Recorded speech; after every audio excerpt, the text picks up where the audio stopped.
Good evening, my darling batlings. Yes, I know you're blowing your load a little bit early, JKR. I know your daddy's in this game we're playing tonight, but still. Yeah, my daddy. Not legally, at least. I am Actually, you know, canonically, we know that he isn't. Spoilers for future Arkham stories. He ain't got no... I mean, he never exactly... You know, no one ever actually had kids with that nut job, so... They almost did, but... didn't work out. Yeah. Tonight, I'm playing Batman Arkham Asylum, and I'm joined by, of course, JKR and Miles Above. Who else would be here? Someone else. You know, sometimes it's someone else. And I see that Kier's in chat. I've seen you in chat since we started, and I've been reading some of your messages about messing around with that emulator. I won't spoil which one it is. I'm interested in seeing the results of it. In one universe or two, yes, but not in the Arkham universe. Which is what's pertinent here. Yes. Which, going back and looking at Arkham from the beginning is very interesting, because, you know, getting a bit ahead of myself here, but Arkham Asylum very much plays itself up as if it's continuing off of the animated series, whereas City Onwards really firmly establishes it as its own thing. Yeah, my cousin actually, when I was visiting him, like, I think this was like somewhere in 2010, actually. I was visiting some family before I went to summer camp for a week in Michigan, and it just happened they were close to the camp. So, you know, we were playing a lot of Arkham Asylum and everything on... Like, my cousin was playing it on his laptop, I was playing it on my cousin's Xbox, and my cousin told me that it was supposed to be a continuation of the animated series. I was like, oh, wow, that's cool. But it turns out that wasn't the case at all. Yeah. So anyway, let's switch on over here. New transitions, by the way. Oh, yay. This one's based on the transition that they use in Doom when you go between menus. Doom. And I'm playing with I'm playing a slightly modded version. Higher res textures and unlocked graphical settings. That's all. Oh. Are you sure about that? Yes, I'm sure. I'm not doing a shitpost one this time because there's not really any shitpost mods for the Arkham series. Oh. How dare. Yes, how dare. How dare they not put shitposting mods in here? It's not cool, that's why. Alright, need to plug in my controller because apparently its battery died. That's not the only thing that died. Yeah. I don't know what you're talking about, but yeah. I mean... Spoiler alert! Batman's parents are dead! Dude. Spoilers. Yeah. And yes, I will turn down the volume once I'm able to get to a menu that lets me turn down the volume. That's one of the things I don't like about Arkham Asylum's menu, is you have to start a new game before you can turn the volume down.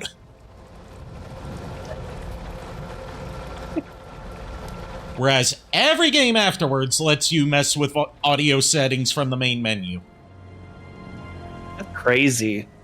Also, the PC version of Arkham Asylum has a slight bug where it's like overly complicated to delete your save games.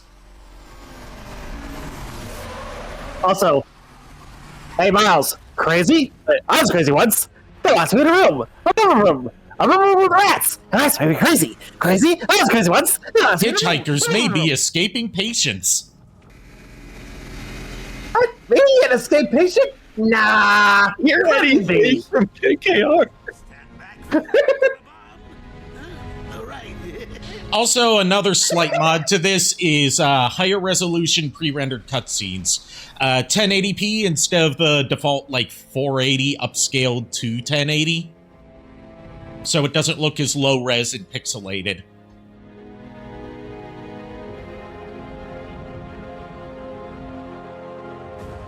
But yeah, other than that, and a texture swap with upscaled textures so it looks a bit cleaner, that's all I've done. Oh, okay. Also, the Joker says he's got a bomb, and I'm thinking like, yeah, I am the bomb. Hey, Sharpie. Love He said he's got one. He didn't say he had it on him. Warden shop to you. Bowles! Yo, Frankie! How's And if you're wondering why I'm playing the PC version instead of the remaster on consoles, it's because PC version runs better, and I think it looks better in a lot of ways. not so tight, boy? What's your opinion? Grease the suit. Like, obviously, you know, lower resolution textures by default without the mods that I've put in. But, okay, let me turn down the volume finally. Oh gosh, I can hear. I can't hear you, Sonny. What was that you said? Anyways, most of how the remasters look a bit worse is down to like environmental lighting, where like everything's a bit overly lit and it loses some of that creepy atmosphere.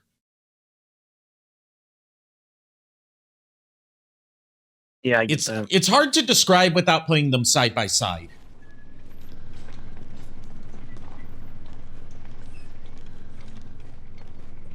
Commissioner Gordon here. God, this whole opening sequence is just engraved in my subconscious. Sharpie loves his cameras. Hey, Sharpie! Oh, and I also have a mod installed to add the PS3 exclusive Joker missions that are not part of the story. They're just like some challenge maps, which they're in the remaster. But as far as like OG Arkham Asylum releases go, they were only on PS3 and, for whatever reason, the Mac version. Hacienda. How's the volume levels? Over the call, it's fine. Let me check the stream real quick. That's what I meant, over the call, because on the stream it's gonna be fine. Oh, okay, cool. I prefer the good old cavity search. Much more personal. Again, Joker, like in the cat. I want Joker searched again. It's not the patient. It's Ooh, would you sneak in with your bats? Come on, tell me. Batarangs, bat claws, ooh, bat snacks. But snacks? You're a bit loud, JKR. That's because I've got it up in personal with the. Yeah, don't mic do when I said that. It blows out your audio and just hurts my ears. Oh, sorry. Wasn't Remember, actually there's a on, reason I tell you to keep a comfortable distance away from that mic. Yeah, you got a point there. Fill me in for tomorrow at 4. We've got a lot of catching up. Look, I've got big Oh, no, ears. no, I'm part elf. They're very sensitive. In multiple ways, but What? especially the sound. I didn't say anything. I was actually gonna say, I'm currently on the call. I'm at noise suppression is at standard. Should I go back up to crisp, or do you think it's okay as is? It's okay as is. Noise suppression is more so, isn't going to do anything about you getting, like, you know, super close to your mic and blowing out Oh, the I sound. know that.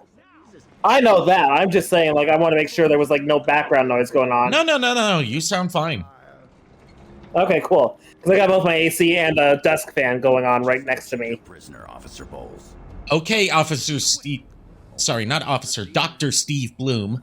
Along with several officers voiced by Steve Bloom, and Killer Croc voiced by Steve Bloom. Probably in the last 2 hours. So, is it bad I heard Officer Balls being the... You're not the only one. There's a meme about it. I'd be happy to drop my pad. Thank God I'm not the only one. Get him out of here. I was only informed of the meme by our good friend of the channel, Awfully Hot Coffee Pot. Oh, jeez. Thank gosh, I'm not the only one. Patient in transit. Pacification system active. Shoot to kill permissions granted. Off from one Steve Bloom into another Steve Bloom. It's an asylum full of Steve Blooms. Must have been one of the guards then. Rocco boy, is that you?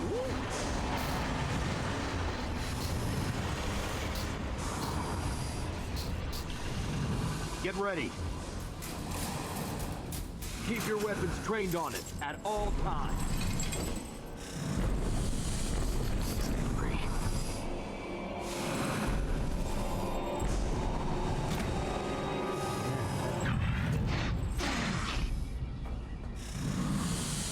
What's it doing?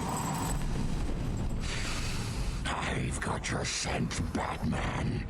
I will hunt you down.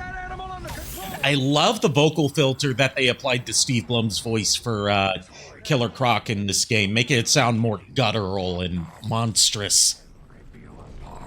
It fits for this. It fits for his model here because honestly, it's weird how it's like in most iterations of the story, Croc is supposed to be like a guy with like a very rare skin condition that makes And him he still is in this Croc. incarnation. It's just it's progressed a lot further by now. Yeah, and plus he's gigantic too. That doesn't help matters either. Yeah. Great night for a party. Not where you're going. I think personally, like the closest we got to like how he looked in the animated series, and I know that's like they're taking inspiration from that somewhat, at least with the voiceover work. I know for like Batman Arkham Origins, Croc actually seemed a little bit more human. Like yes, he was tall, but he seemed a lot more human than what he looks like now. Yeah, I mean, I get because that it's a was- younger Croc. And I his know, I'm just like, condition great. hasn't progressed as much. And he has a different voice Yeah. entirely. This easily. What are you? Yeah, as I recall, he's voiced by the guy who voiced Cyborg in Teen Titans. Yep. Lives brought to a horrifying conclusion. All thanks to you and a book of matches. Was that the answer you wanted?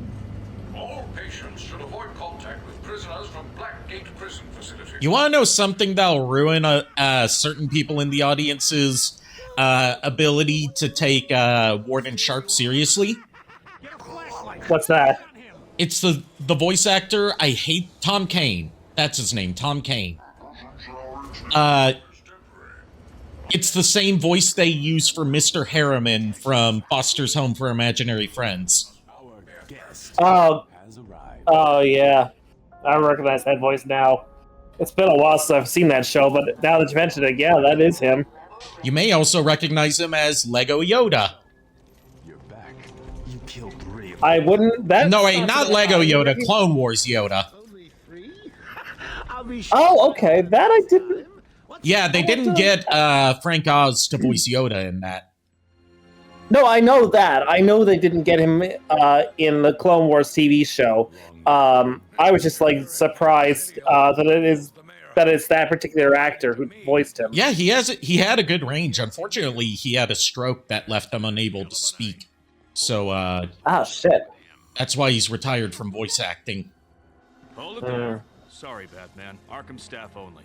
I assure you, if anyone's qualified, it's... Listen, I appreciate the assistance, but he'll unsettle the more violent... Also, this was a great way to do a send-off to Arlene Sorkin's portrayal of Harley Quinn, I think. I agree. Like, we're not going to get into the Tara Strong discourse, because what else can be added to that? Yeah. But I'm glad that she at least got to voice Harley Quinn one more time. Right. Alongside Mark Hamill. Yeah. And the also late great Kevin Conroy.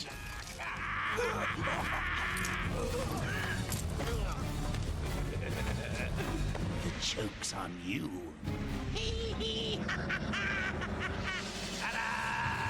honey, I'm home. I should also mention, I have a figurine of this Harley Quinn. Welcome to the madhouse, Batman. It's the Play Arts Kai one that, it comes with some weird accessories. Like, obviously it comes with, her scepter, but for whatever reason, it also comes with Scarface.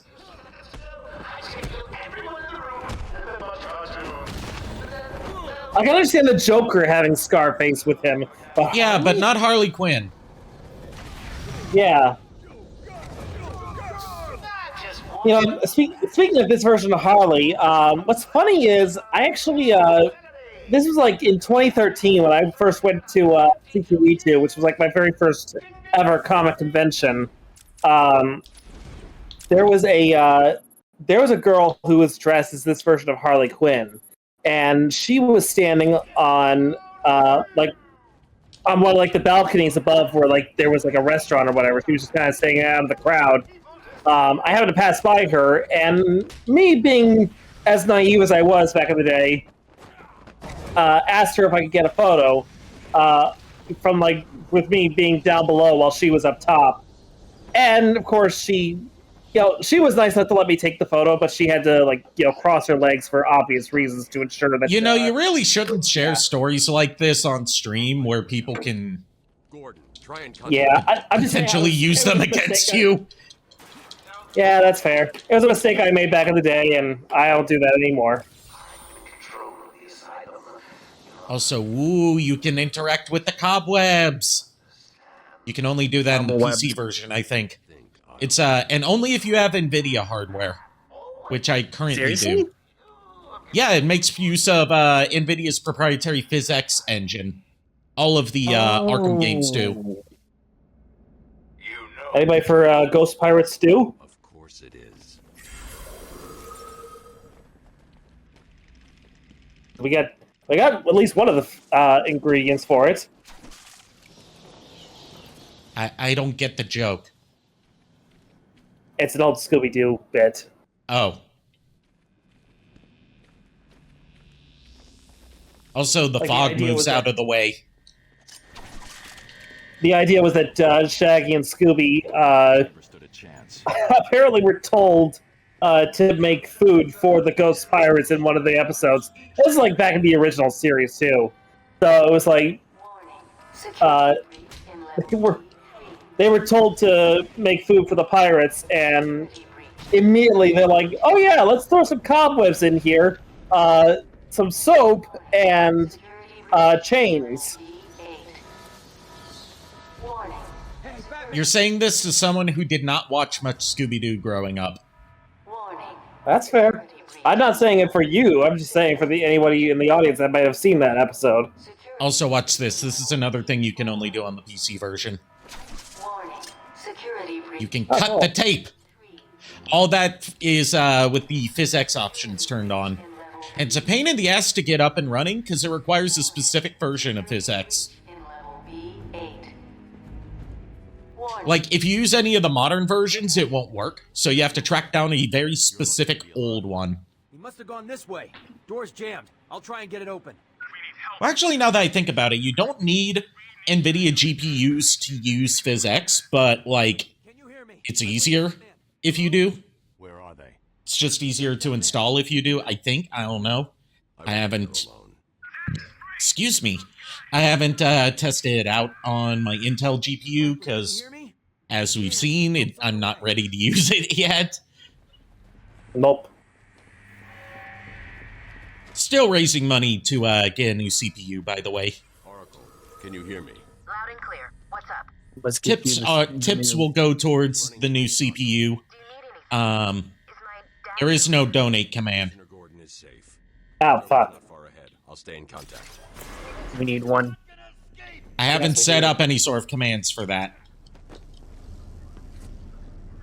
I'll get on it next We time. will find a way. Excuse me for not thinking you would try to type in a command I've never had. Hey, there it is! See, it worked. It just was delayed. That's it. That's how it worked. Are you trying to tell the boss what to do, JKR? Me? Nah, why would I ever tell the boss what to do? Zaz is down, but not for long. Got to get close. Ooh, punched him in the dick. That was painful.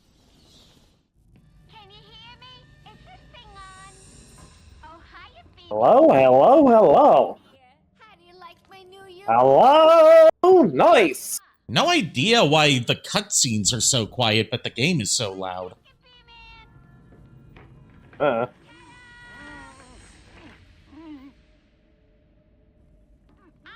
subbing for the old man. Old Sharp has never been happier. Hold on. Let me adjust some audio on my end. Here we go. Oh no, the game died!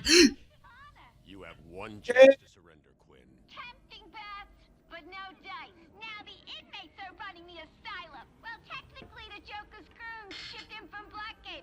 But you get the idea. Bye-bye for now. Oh, that poor video camera. Batman, you picking this up? It worked for the cops anyway. It deserved it. Control of the security system. He's probably isolated it from the grid. That's not all he's done. All police feeds are reporting he's placed bombs all over Gotham. Says he'll detonate them if anyone sets foot on Arkham Island. It's being suppressed at the moment, but the story will break any time now. He's lying. It's just a diversion to keep people away. How do you know? I know him. The room's locked down. I can't open the gate. I'm trapped in here. Try the radio. Control should be able to shut down the gate. Harley thinks she has me trapped in this chamber. She never was very bright. I mean, she did get a degree in psychiatry. Patching you into the guard radio feed. She also went into a vat of chemicals. Who knows what they did to her? Not in this continuity, she didn't. Oh, really? Yeah, that was introduced in New 52, I believe, which came out after this. Comms are up and down like Sorry, I don't remember my stuff.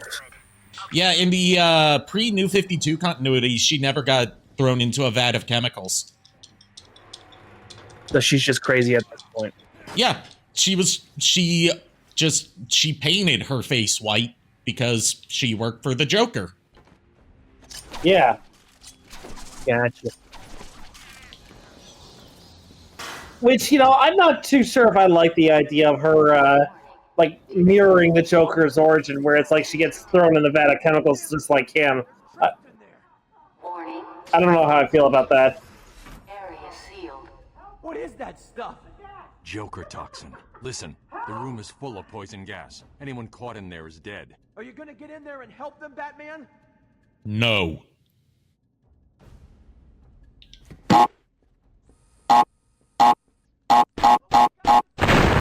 Yeah, who stepped on a duck? That poor duck.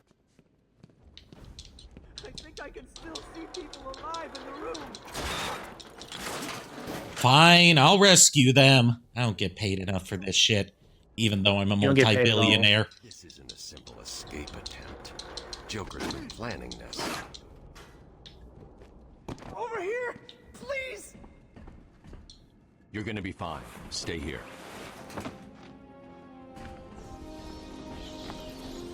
Should have just let him fall in.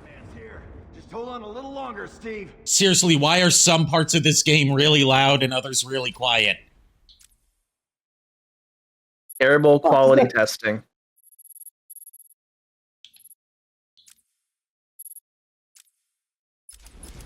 I'm gonna fall. Steve was trying to reach the vent controls and clear the room. Damn it, Steve! There's It's always a Steve. Who did this? Why can't there be something other than Steve? Distraction system. Steve was trying to get to the control panel at the end of the room. That's Steve Bloom talking about Steve. Inception. Night-night. Like I said, it's an asylum full of Steves. Steveception.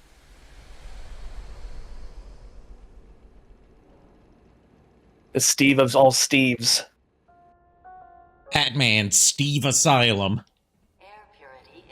Steve Asylum. Everything is just Steve.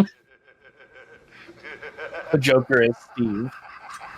Turns out the Joker's real name isn't any of the identities that we thought it was. His name's just Steve. Steve Stevenson. Nah, no. No last name, just Steve. Oh, I like Steve Stevenson. It's funny. Nah. Better. It's better just keep it straight, Steve. You're just. I'm gonna say jokingly, you're just biased as a Joker. But yeah, you're right.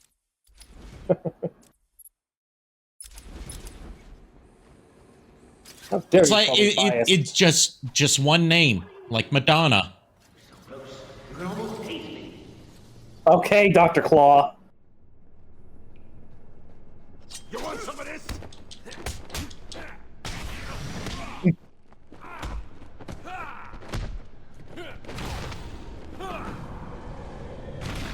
Technically, Madonna's not even a one-name person. Her real name?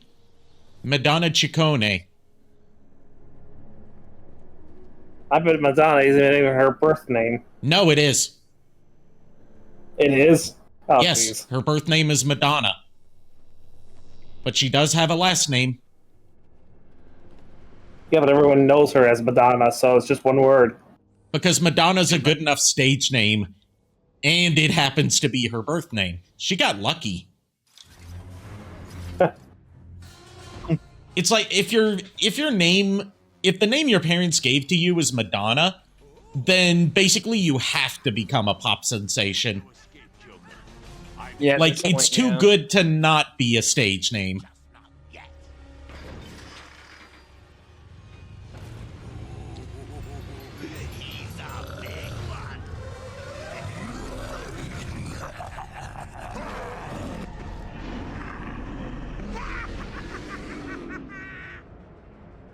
Oh, look, a Titan. Technically, we don't know it's a Titan yet. Also, I've noticed that in recent years, so many things in games have been called Titans. Yeah. And now we're playing a game from, when was it, 2009? That also has Titans in it. Like, we had the Titans in Sonic Frontiers. We have Titans... Titan just seems to be a go-to name for, like, large enemies in games nowadays, because Colossus is already too heavily associated with Shadow of the Colossus. Yeah. So the roars are really loud. Yes, I can tell. The game's audio is not balanced very well, and there's only so much I can do about that. I know. It's ridiculous. They need to fix their shit. They're not gonna fix this in a nearly 20-year-old game, dude. I know. I can have hopes. Yeah, it's mainly the sound effects are super loud. Yeah, it's kind of even though they're basically muted now. They must not have done their audio checks well. Well, obviously. There, I've got everything turned down to almost bare minimum. Yes. Oh my god.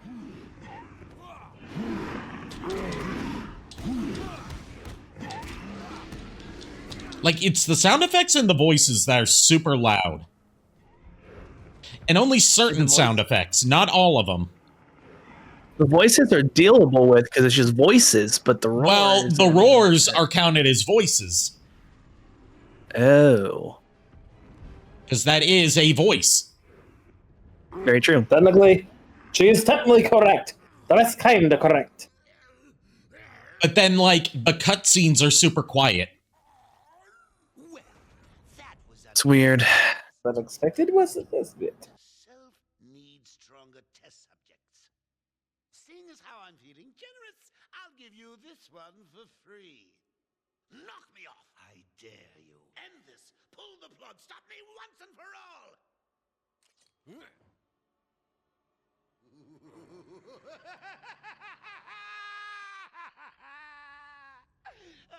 you're getting too predictable, Bats.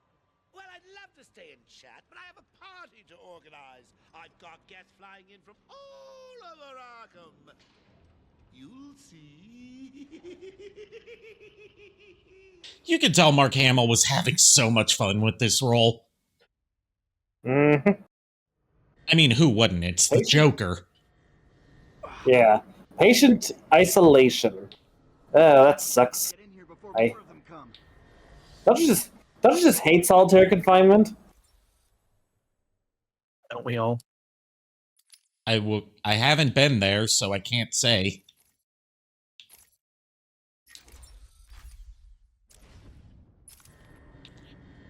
Also, this isn't solitary confinement. Batman, I'm over here. Patient isolation and solitary confinement are two different places. Tomato.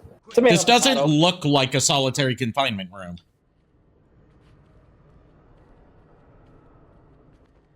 It came out of nowhere. I dragged Jerry in here. Okay, Steve Bloom. Must have passed. Jerry. Joker went through that door. Not Jerry. We call it isolation. Only way in is via the transport. At least it wasn't Steve this time. Not a problem. I'll just need to call another. Who's next, Greg? Interesting how like they have the cells that are just kind of like dangling via chains in there. Yeah, that's where they isolate the patients. I get it, but in real life, I wouldn't be surprised if they actually got away with something like that. Well, you're also forgetting that Arkham Asylum is very not good. Oh, in any way. Fair. Yeah. Oh, I forgot to say. Just in case you were planning on following me, I've arranged a little insurance. Gordon is on his way to Harley as we speak. Jeez, my lungs. Your balls. Officer Balls. Mr. Balls, what are you doing here?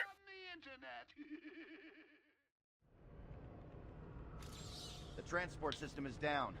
Best I can do is open the door you came in. Sorry. I should go back to the holding cells. Bowles wasn't too smart. He'll have left a trail. You are so easily entertained.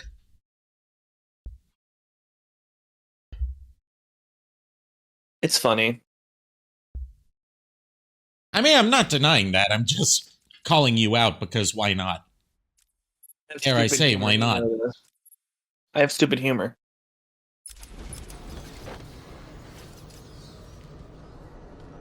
By the way, JKR. Yes? As part of my mom coming over to help me clean yesterday, which involved, like, putting up some of the figures I had taken off of display, she continues to prove Emgo wrong by proving that some people will pose figures facing the wall. Where he was taken. A guard named Frank Bowles attacked him. If I find Frank, I'll find Time. Transmetal 2 Megatron.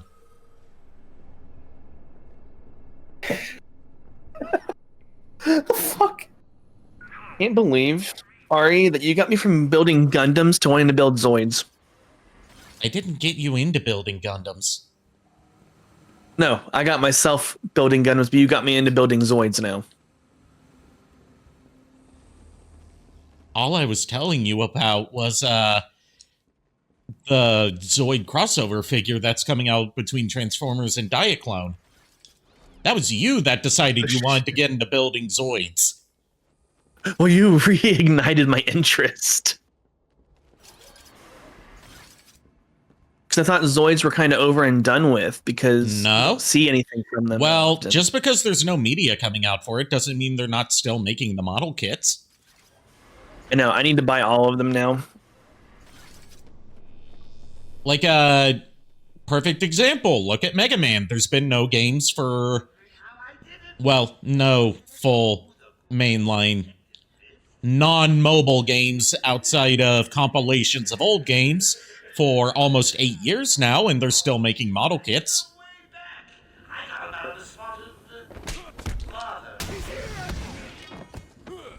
So when I need security codes or an old man to be put under the ground, I know just the man to ask.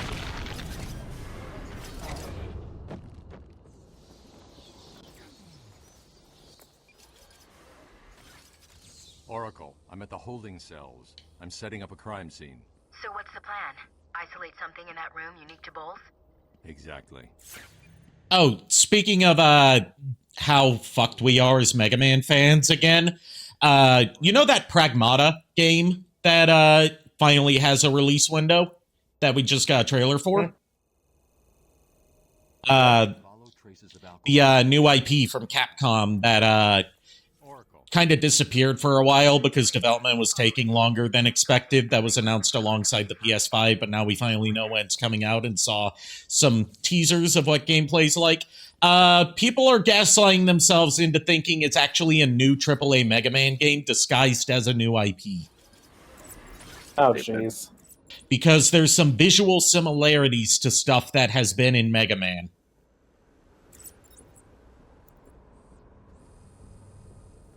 Like a girl having, like an android girl with blonde hair, and the color blue, and the moon. A Mega Man Legends fan.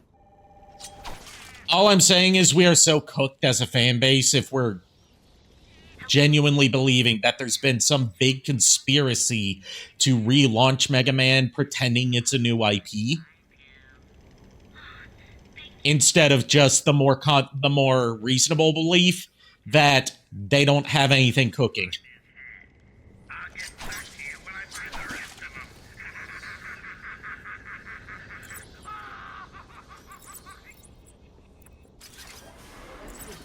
That being said, I would be happy to be proven wrong, although I still would have some reservations about how they went about doing that.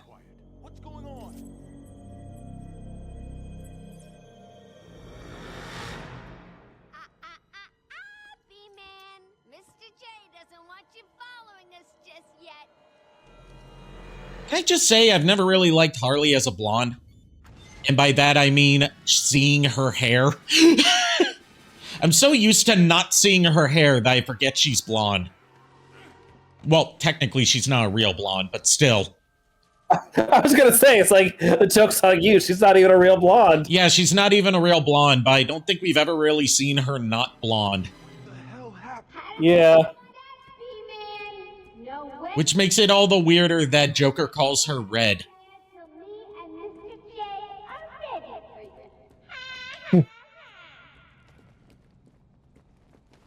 Gordon was taken up to the surface in the elevator. If I want to follow them, I'll need to do this the old-fashioned way.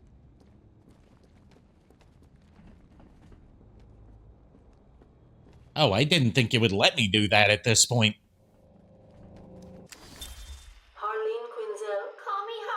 Okay, I know this is me bitching and moaning, as I am known to do, but I don't like how the recounting of the Harley Quinn interrogation tapes, interview tapes here that are basically an abridged version of the Mad Love episode have her using the Harley Quinn voice for Harleen Quinzel. Yeah. Like, I know that's up to direction, but, like, it made it all the more believable that she used to be normal when she didn't sound like a bimbo all the time. Yeah. I mean, it's weird. Like, I get the idea was that, from what I understand is in this continuity, at least I think in this continuity, she basically, the only reason why she got her, degree in psychopathology or whatever the fuck you want to call it. Psychiatry would be it. Psychiatry. She, from what I understood, was in certain continuities, she's actually she got it because she slept with her professors. She was never even that bright. But I think in like this continuity, that's basically what they were going for. Okay. Just without saying it. Still, at this point in the continuity, when they were still kind of teasing that it's a continuation of the animated series, it's a little weird that they didn't have her sound like Harleen Quinzel. Yeah, I know. I'm just like, in hindsight, with everything. In hindsight, it makes sense, but it's always rubbed me the wrong way since day one. No, I get you. That I understand your complaint, and it is a valid one. Because at the time we were under the impression that it was a continuation of the animated series. Stop flirting with a hired help, Harley. Don't worry, sweetie. You know I only have eyes for you.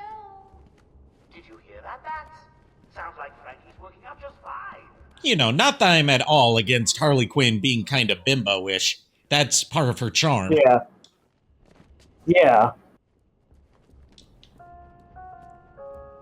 Warning. All patients should remain still and place their hands upon their heads. Failure to comply could result in action that could lead to injury or loss of life. Aha! Would you believe me if I said that it took me way too long to figure out the twist behind the Chronicles of Arkham? I am the spirit of Amadeus. The first time I played this? Through my actions, yeah. I have saved this cursed city. Like, it took me until the end of the whole Spirit of Arkham side quest to figure out, oh, this is just Warden Sharp.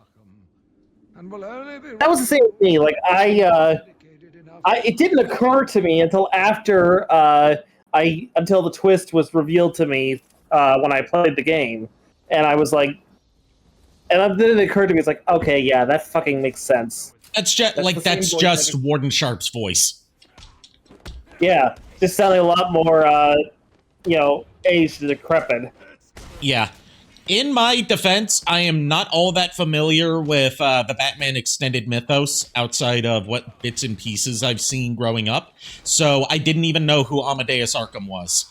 So I thought... I thought it's like, oh, it is Amadeus Arkham, not knowing anything about him. Honestly, to be honest, I'm not that...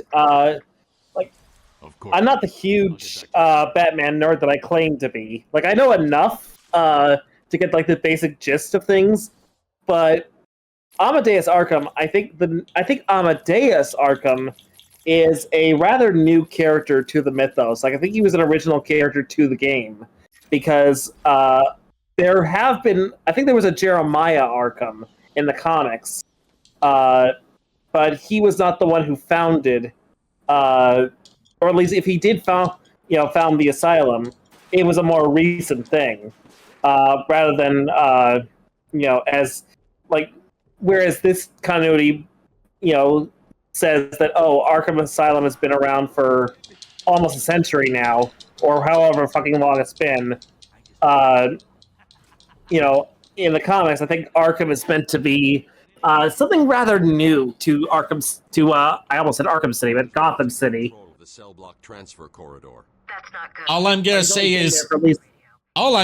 about the matter is Amadeus, Amadeus, Amadeus, Amadeus, Amadeus, Amadeus, oh, Amadeus.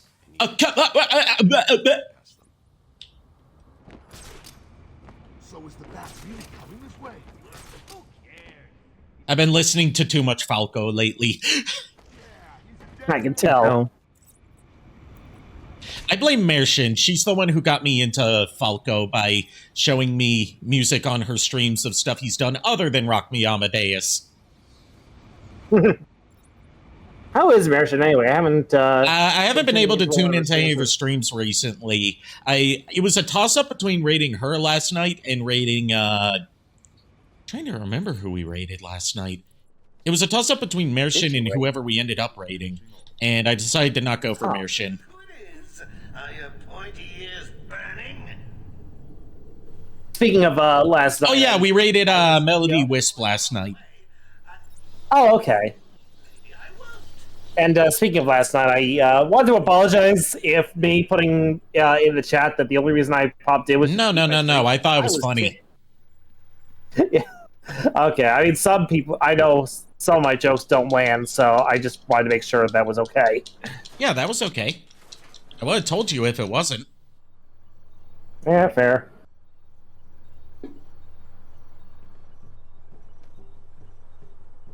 Hey, kids! It's We have an escaped patient. Dresses like a bat. Oh, what an idiot. I wonder what the J in Uncle J stands for. Personally, I think the best solution is the... John? Nah. Joe? James. Don't say James. I hate James. I'm sorry. What you got against James? All he did was make some bad episodes of Angry Video Game Nerd for about a decade.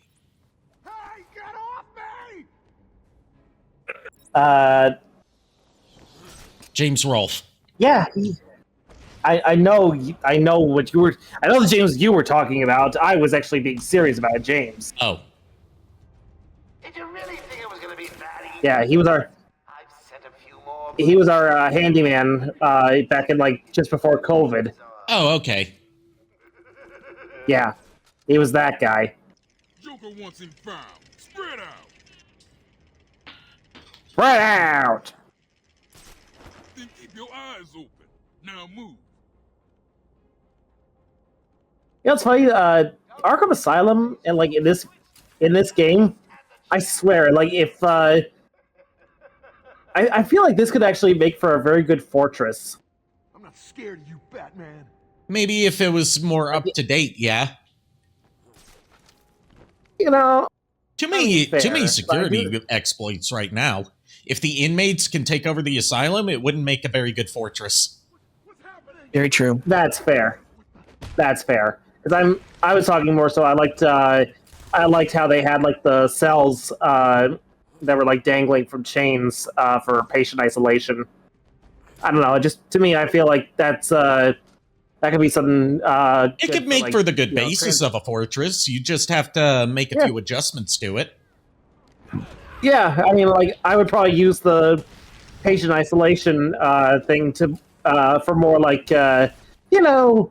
just putting any sort of inmates that are pre-robotization.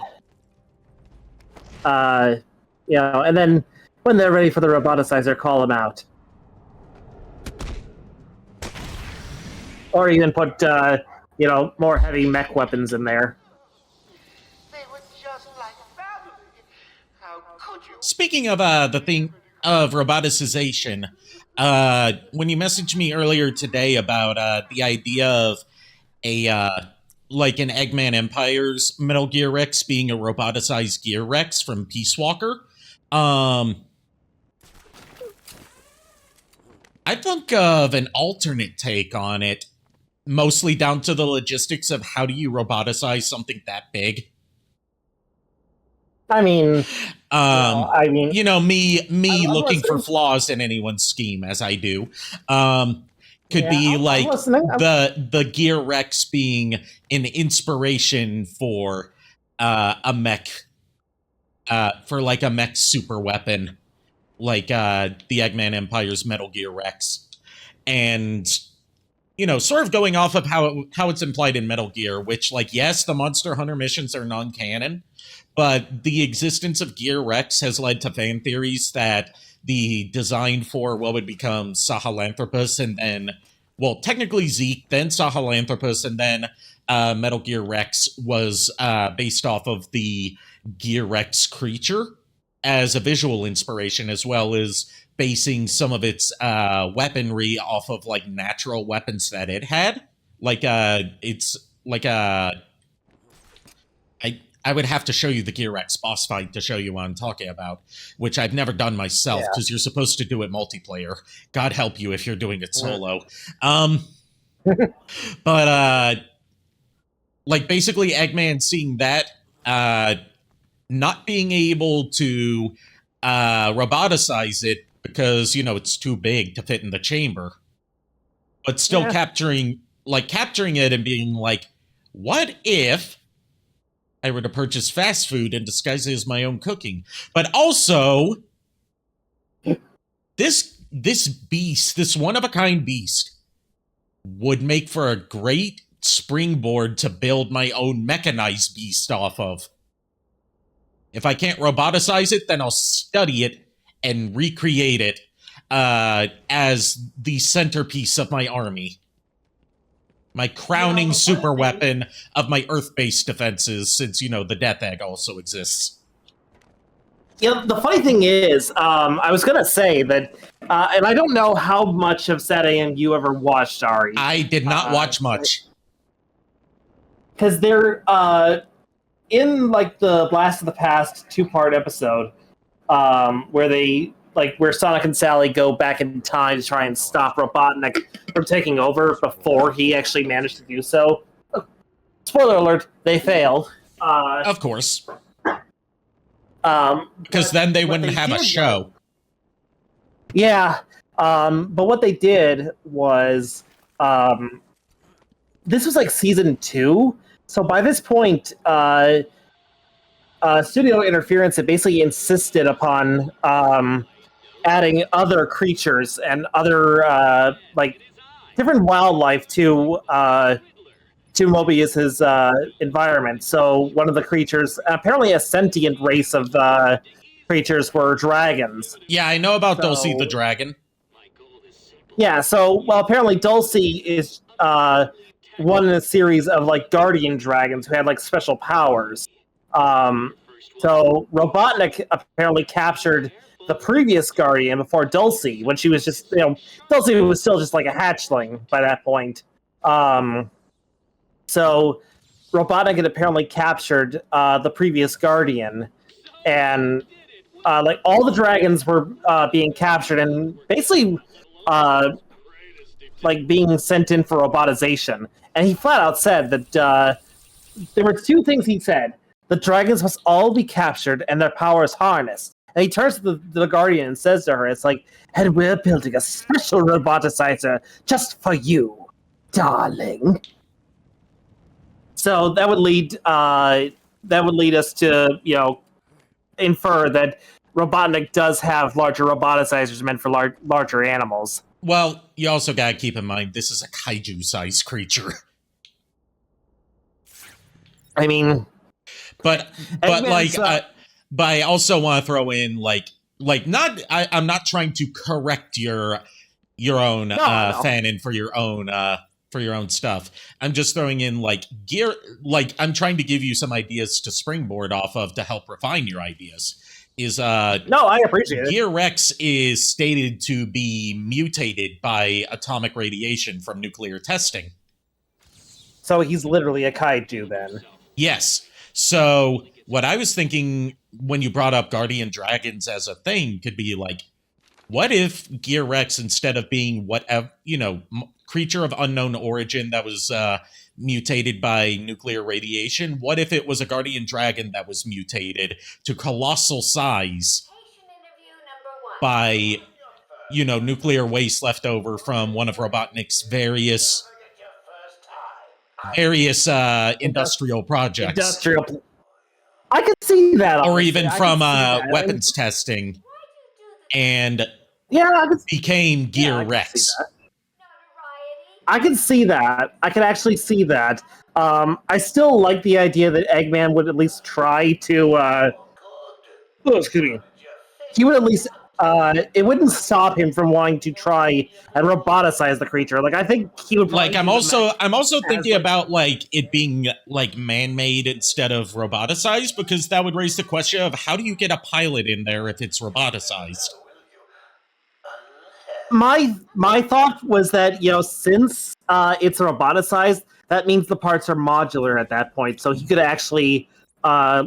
My whole thing is he would actually try to improve upon what's already been roboticized. So he would actually add, he'd probably take the tail out and swap it with a railgun or whatever the hell it was that Metal Gear Rex had. So basically, this is also still implying that's, at some level sentient during all of this, adding a whole new level of horror to it. That, its body is being disassembled and reconfigured, and it's, while its consciousness is being suppressed, it still knows that all of this stuff is happening to it. It has no mouth, and it must scream. Yep. I kind of went into Body Hoarder. I didn't even think about it until you mentioned it. Yeah. It was a massacre. Bulls came walking in telling everyone to cover the front entrance. Yeah, I actually like that idea more. And that also, there's the existence of Gear Rex has also led fans to come up with ideas for Gear Ray and like an organic arsenal gear. She was surrounded by Black Gate prisoners. Yeah, I could see. You know, honestly, I could see a lot of like I said in DMs earlier. I said that it's like plus Sega, then Nintendo, then the entire video game multiverse. Carried on without him. Must have outlived his usefulness. Good. Okay, I know one thing that he would not one video game character that he would not roboticize, because it's a video game character that he would not want anywhere in his forces just out of pure disgust. Bubsy. Oh, fuck Bubsy. He would just want to... Don't fuck Bubsy. We don't need him reproducing. No. Honestly, my whole thing is, like, I think Bubsy would be on, like, the same level as Sonic in Eggman's hatred, for the fact it's, like... Not due to actually thwarting his plans, but just due to being a general public nuisance. He just takes one look at Bubsy and what he's capable of. He doesn't. He just hears Bubsy's one-liners and is like,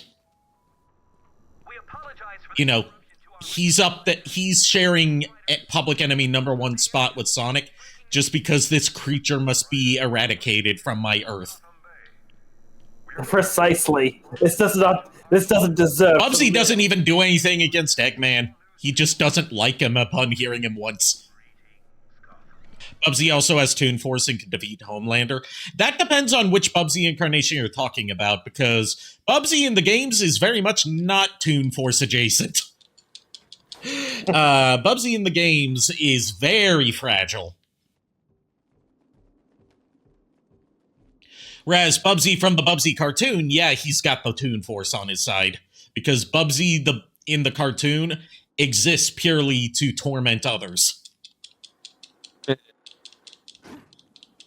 The animated pilot, yeah, his sidekick and best friend, Arnold the Armadillo, is the most sympathetic character in the show because he has to live with Bubsy.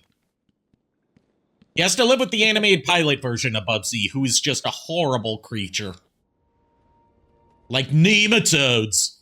Horrible creatures. Yeah. Also, I got Widget in here with me because they're apparently launching fireworks in the area. So okay, she's a little scared at the fireworks.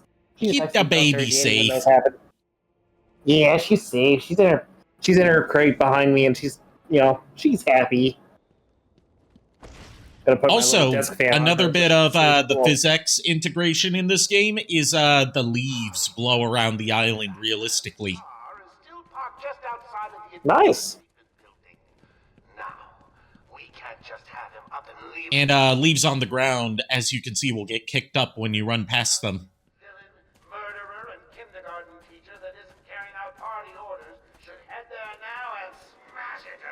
I like every thug, villain, and kindergarten teacher. Yes. Disable the Batmobile's counter. I don't know why he's got against kindergarten teachers. My kindergarten teacher was the sweetest lady. She even invited her whole class to her wedding. If she still got Gordon with her, he could get hurt. Okay, done. It was the first wedding I ever went to, and I didn't understand any of what was going on other than she was getting married. It took me a while to figure out that meant her name would change. Yeah, my kindergarten teacher was actually really nice. She actually taught me how to swim. Cool. Yeah. I still, it's funny because I've still got, like, my oldest childhood friend that I still keep in contact with. He's like a brother to me. I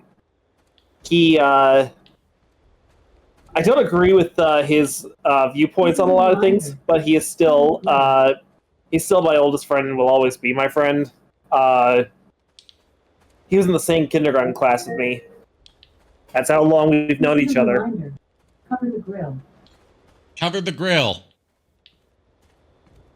My mom's going to do that if she hasn't already. Performing just below my predicted expectations.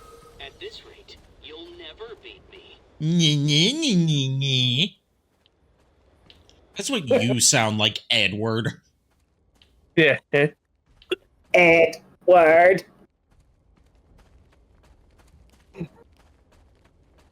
Warden Sharp really has a thing for himself, doesn't he? Yeah.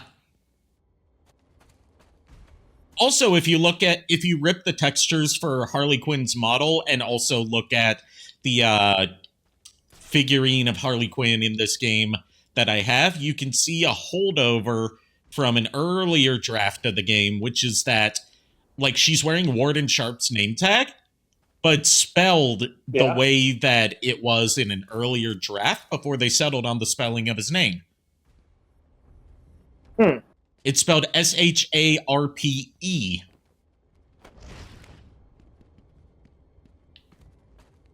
Interesting. If anyone can hear me, send back up to the mansion grounds. I don't know why they decided to change the spelling by one letter, but it made it into the final game through Harley Quinn's textures. And that was used as the basis for the PlayArts Kai figurine that I have. Also explains why PlayArts Kai had a figurine of any of these characters from Arkham Asylum, because Square Enix was the distributor for the Game of the Year edition as well as the PC version. Because WB Games didn't exist at the time. That's right, WB Games didn't exist. Why you should say Square Enix, because I was actually going to ask you, what kind of shenanigans would Eggman get into if he tried to actually invade Square Enix's universe? Well, you say Square Enix's universe, but it's actually like a whole multiverse of its own. Because all the Final Fantasies, except for ones that are direct sequels to each other, take place in separate continuities. Oh, that I did not know. I thought they were all the same, Final Fantasy VII and its associated sequels and spin-offs take place in the same universe, but say Final Fantasy VI, that's in its own universe. Oh, okay. That I was not aware of. I legit thought it was like, these are all the same universe, it's just different time periods. No. No. Isn't that kind of what Final Fantasy XIV gets into a little bit with the whole different... I would not know, because you're asking someone that still hasn't finished A Realm Reborn. Okay, so yeah, you don't want to know then. And Kingdom Hearts is its own kettle of fish, because that one has Final Fantasy characters from all over different Final Fantasy games, plus Disney characters, plus The World Ends With You characters. So many characters. So I think he would probably want... honestly, if that's the case, I think Eggman would just be like, he would attack every other video game universe and then, make his... just when he thinks he's got enough of a empire built and, enough of an army built, he could actually... then he might feel confident enough to actually invade Square Enix's multiverse. Yeah, there's hints that future Kingdom Hearts games might set up a name for a Square multiverse, but again, we don't know for sure because there's been no news on Kingdom Hearts 4 for almost 5 years now, so we don't know where that's going. Yeah. There's been some. Yeah. I mean, no trailers. Yeah, there has been. There's been some stuff popping up. There hasn't been a trailer for Kingdom Hearts 4 since the announcement trailer for Kingdom Hearts 4. I'm going to find something right now. There's been mobile games, but not Kingdom Hearts 4. Yeah. Let's see here. I should have realized. There's been news articles about Kingdom Hearts 4, but not a new trailer. They leaked a little bit of the first boss fight. Okay, but leaks, I'm talking, damn well I'm not talking about leaks because Square doesn't want us to know about those. This is actually a hosted by somebody from the KH developers. Okay, but if it's a leak, that doesn't... I'm not counting that as official stuff that Square has put out for promotional purposes, because that's stuff we're not supposed to know about. No, I'm not saying it's invalid. I'm saying it does. My point still stands that we haven't had a trailer for like 5 years. Yeah, all it is, because this actually was posted by them in like some sort of convention or something. Okay. All it is literally a little bit of a boss fight, and that's it. They didn't give really much at all. Okay, so the funny part of this is that they swore that we weren't going to have the whole runabout with years of no anything, with like a way too early announcement after Kingdom Hearts 3, and they've done the exact same thing with Kingdom Hearts 4. Yeah, well, speaking about Sonic and multiverses, have you seen the Sonic Racing now has SpongeBob? Yeah. So SpongeBob is now SpongeBob is in it. Yeah. Oh, jeez. It's called Crossworlds for a reason. So there you go, JKR. There's a multiverse, just not a real legit like. Yeah, but that's not Square. Yeah. So yeah. I should have also known that Square has its own multiverse, to the fact it's like, isn't Nier Automata take place in its own separate universe as well? It takes place as part of the Drakengard series. Oh. Yeah, a lot of people don't know that Nier Automata is a sequel to Nier, which got a remake in the form of Nier Replicant version, whatever the hell that really long decimal is, which itself is a sequel / spin-off of a trilogy of games called Drakengard. Drakengard, oh man. I've heard good things. I haven't played it though. I've heard Drakengard is something like, the only thing I know about it other than it set the standard that was carried up by the Nier games of you having to play through it multiple times to get the true ending. But it's one of those things, from what I've heard, like, it's very jank, but if you can get past the jank, you're going to find a story that you love. Yeah. I know that Drakengard 3 is the one that most people want, because it was a limited run outside of Japan, only on the PS3, and has never been re-released. But they have done second and third printings of the PS3 version into the modern day, just so they can keep people from having to go to scalpers. Wild country. Gordon's favorite tobacco. Gordon's smarter than he looks. It's one of those weird things where, like, certain companies are still doing new prints of their very old games for very outdated consoles, just so people can still buy new copies instead of having to go secondhand. Like, Capcom's still putting out new copies of the PS2 Devil May Cry games, except for Devil May Cry 2. Get back on Gordon's trail.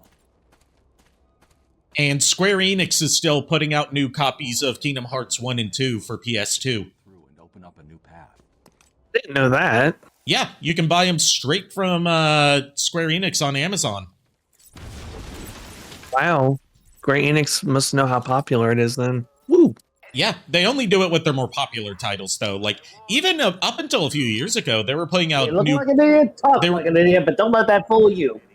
He really is an idiot. Sorry, I love that bit. I've noticed. But, challenge completed. No tobacco here. Like, up until a few years ago, they were still putting out new printings of some of the PS1 Final Fantasy games. I'd have solved all the puzzles by now. I didn't know that. Yeah, mostly the compilations, like Final Fantasy Origins and Final Fantasy Anthology. Don't you forget, like like, you can still tell a difference between the newer printings they put out and the like original run copies, because the newer printings don't have that black backing that PS1 discs have. They're just silver, like a standard CD. And similarly with new printings of PS2 games, like hell, Sega is still putting out new printings of Persona 3 FES on PS2.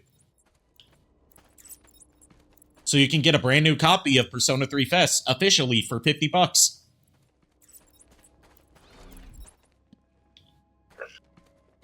I'm looking at a list of I'm looking at a list right now of what games that Konami put out aside from the Metal Gear. Well, series.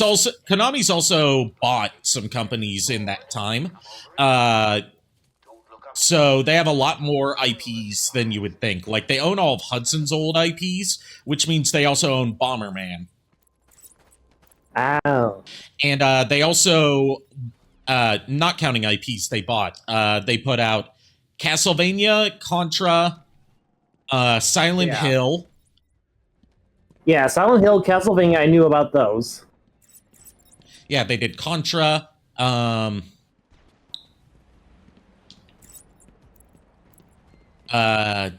God. I'm drawing a blank right now, which is weird because I'm usually a big... They put out a lot of the Ninja Turtles games back in the day. Yeah, I see that they did that. I know they're also responsible for, like, the Dance Dance games. Yeah, Dance Dance Revolution. They have a whole division dedicated to rhythm games that's mostly only Japan-based. Like, they also do Beat Mania and Guitar Freaks. Huh. Apparently they put out a game called Bomber Girl. Yep, it's a spin-off of Bomberman with an all-female cast, and it's more like fan servicey. Huh. I mean, I kind of figure. Judging by the name Bomber Girl, I kind of figured it had to do with Bomberman. Let's see. I love that this room, when you first enter it, you get like the first-person slow view, and that when you're in this room, it's all in first person. It's awesome. So, Bats, I was thinking, you really could use a friend in here. Someone to talk to, share secrets with. Shall we start with the Yep. Who is that behind the mask? Why do you feel the need to go out and Also, a detail that I really like that adds to the creepiness, like, if you, I just noticed there's Monty was here is scratched into, the glass. But, like, if you turn around and exit and come back, it seems to happen at random, but if you keep trying to do that, he'll, like, there we go, he switches poses. Yeah, Wow. so it leads you to realize that he's actually in there with you, and that it's not a dummy. Yeah. This is with the mind. Yeah, this is the one section that's really meant to feel like a horror section. You know, apart from the Scarecrow nightmares. Yeah. Those nightmares, oh my gosh. They are the only nightmare sequences in the game, so yes, those nightmares. It's like used to mess with me with how crazy it got. Yeah, it has one of my favorite fourth wall breaks in any video game. And it genuinely threw me for a loop the first time I played it. Was that the one where they told you... where it looks like the game is crashed, and it restarts from the beginning. Yeah. Yeah, I thought so, because I remember that too. I was like, wait a second, what?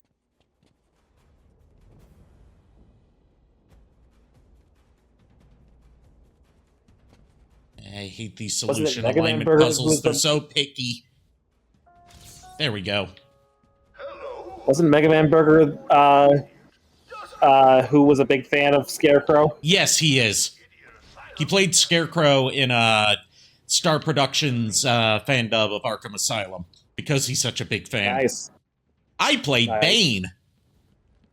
I remember your Bane because I remember like I'm in one section of the game, and by God, did I make the most out of it.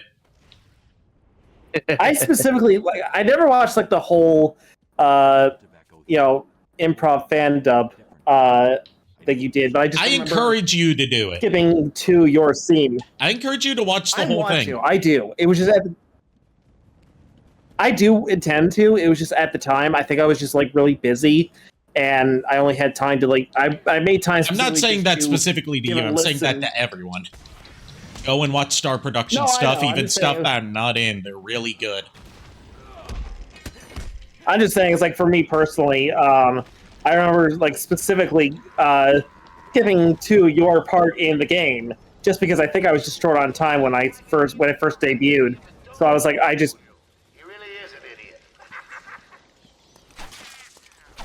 Thank you. But yeah, it's I just remember it's like I think I was like short on time, so I skipped to your part and then to listen to your performance, and I loved it. Like, I was instructed to do, the Bane voice that everyone has the Bane voice. Their impression of Tom Hardy. Tom Hardy's weird, indescribably bad Bane voice. Yep. But like as it went on, I slipped more and more into almost a Long John Baldry. Oh gosh, that just reminds me of that cat that like people used to say sounded like it said "Oh Long Johnson." Long John Baldry is one of my favorite actors of all time. He voiced Adventures of Sonic the Hedgehog Robotnik, and he was also an accomplished blues singer, and he was best friends with Elton John. And he was a gay icon that not enough people know about and deserves more respect. Yes, I agree. Respect.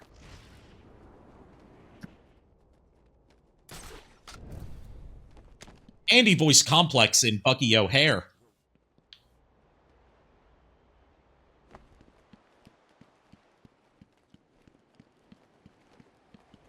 Also, his blues music is, like, unironically really good. Two songs of his that have become, like, staples of my usual listening habits are... this is technically three songs, because one's an intro to another song. Conditional Discharge, which is... the intro to his biggest hit, Don't Try to Lay No Boogie Woogie on the King of Rock and Roll. And then the song that introduced me to his music, It Still Ain't Easy. I want all the doctors rounded up. Search every inch of the medical building. I mean it. Search every room, every office, and every trash can. Gosh, Joker's wanting to check trash cans too. I'll just flood the rooms with happy gas and leave you to die. Hell, I may do that anyway. Sounds fun.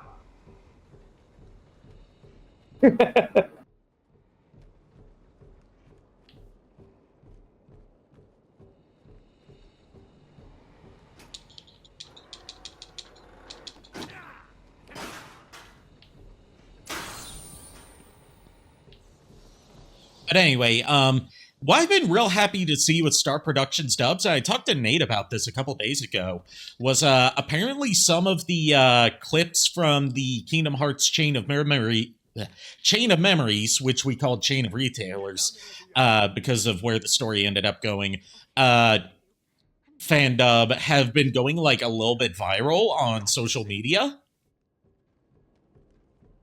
And that's just so cool. Like, yeah, it's years after the fact, but better late than never. Like, there's one I had completely forgotten about from the Riku side of Chain of Memories that I saw it again. I'm like, oh my god, that was perfect. Like, that was perfect comedic timing on, I think it was Tom that voiced King Mickey. Where it's like King Mickey and Riku meeting for the first time in the Riku side. And Mistress Dove voicing Riku is like, Mickey, is that really you? I hope it's you. I haven't met a real person in this whole place. And then Mickey's like, not only am I really me, I've got new magic powers. Watch! Sit down! And then in the animation, Riku falls back on his ass. And we all just bust out laughing in the recording. Oh, jeez.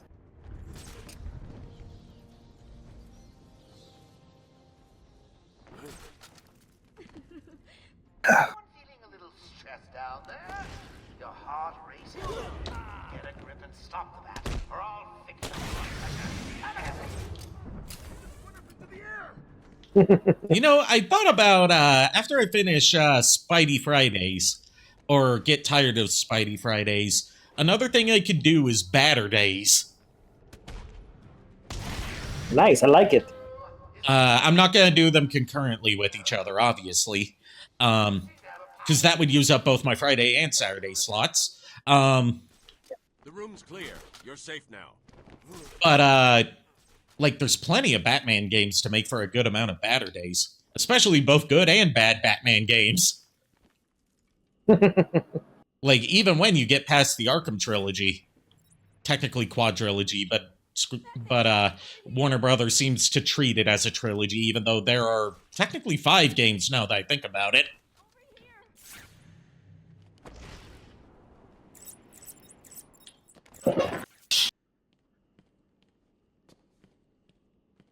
For Batter Days, I want to run an idea to pass you later. Please let me know. And the next armed thugs burst into the room and took us hostage.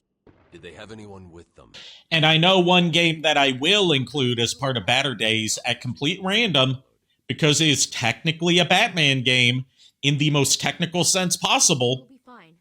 What about the others? We heard gunfire. They could be dead. We should. Yeah.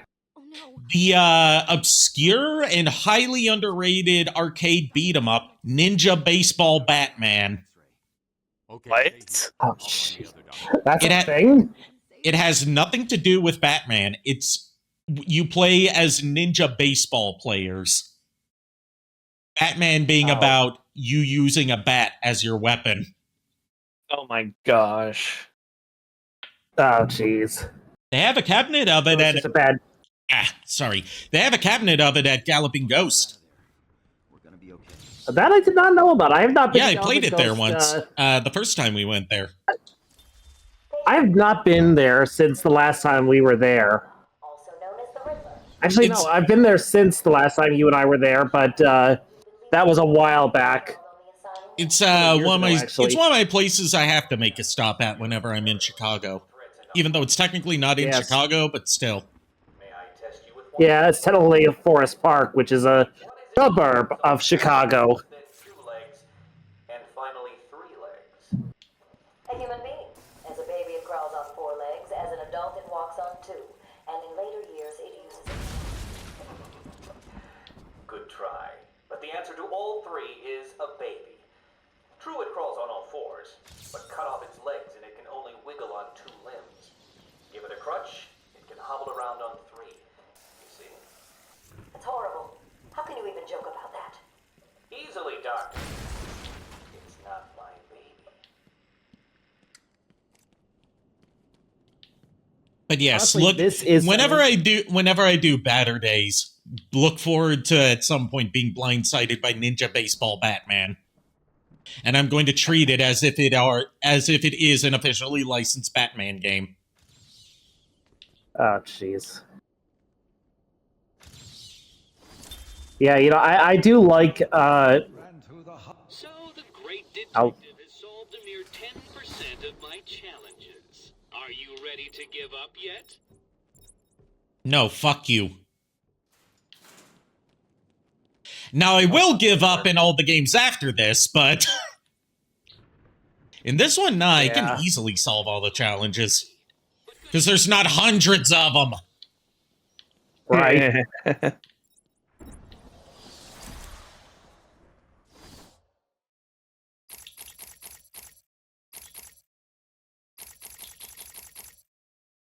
I'm trying to see, like, a few things. I don't know why. I don't know why. It's like, I remember, like, I started off with, like, Eggman trying to invade other video game franchises because, you know, Mario versus Sonic and all that. Because, you know. Yeah, and? Plus, I just don't know why. It's just like, I figured it's like, why stop there? Why not go beyond?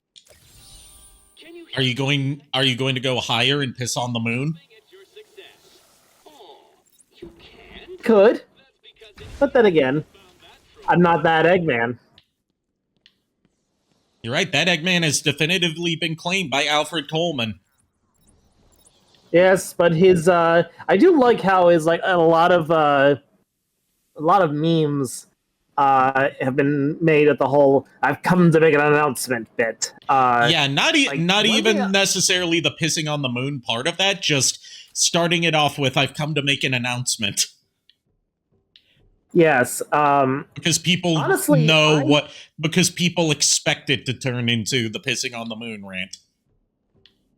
Honestly, and this is the funny thing, I was talking with Skylar after like the Sonic the Hedgehog 3 movie had premiered in theaters, and she had seen it, and I was like, yeah, I liked it. And I was a real big fan of it, and she's like, I was really hoping they would do the whole piss on the moon thing, and I was like, I know they were never going to do the whole thing, but it would have been nice if they had actually said, I've come to make an announcement.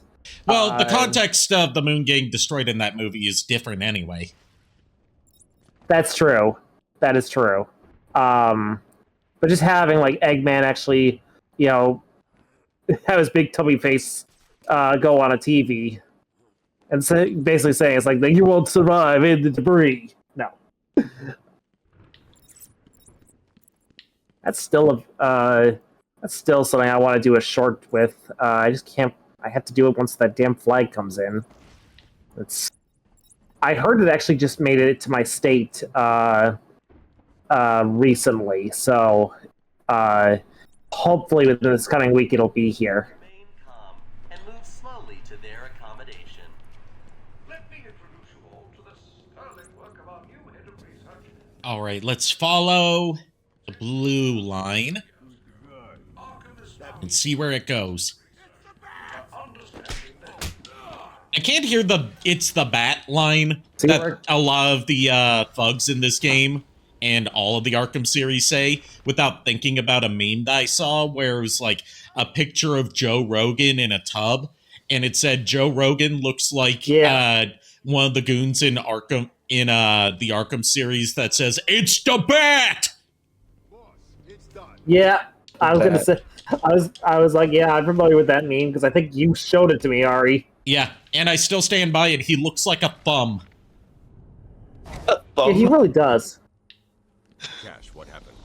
There was an alarm in medical. I heard someone shouting and found the doc lying on the floor. When I went They don't look like a thumb. these doors locked down. Can't get out. Don't know how long we can last. Is he? Honestly, the thumbs make him look. He makes the thumbs look beautiful. I'll say that. Now, I'm not going to say that all bald people look like thumbs, because that's very much not true. But the bigoted bald people tend to look like thumbs. It's just a weird trait I've noticed. Like, Heels versus Babyface, the guy that did the whole fucking pronouns rant, looks like a thumb. Jeez.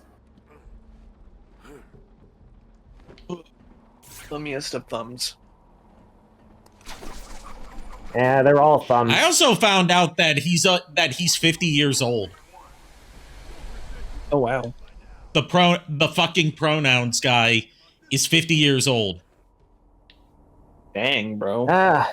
No wonder. So it's even more pathetic. Yeah. Yeah, pathetic. I was just like, no wonder he can't get with the times. He's too fucking old to even, be courteous anymore. Apparently, he also got his start as being a popular World of Warcraft streamer. So we're 0 for 2 on good World of Warcraft, on good people coming out of the World of Warcraft community. Actually, 0 for 3 because Grums is also a former World of Warcraft developer.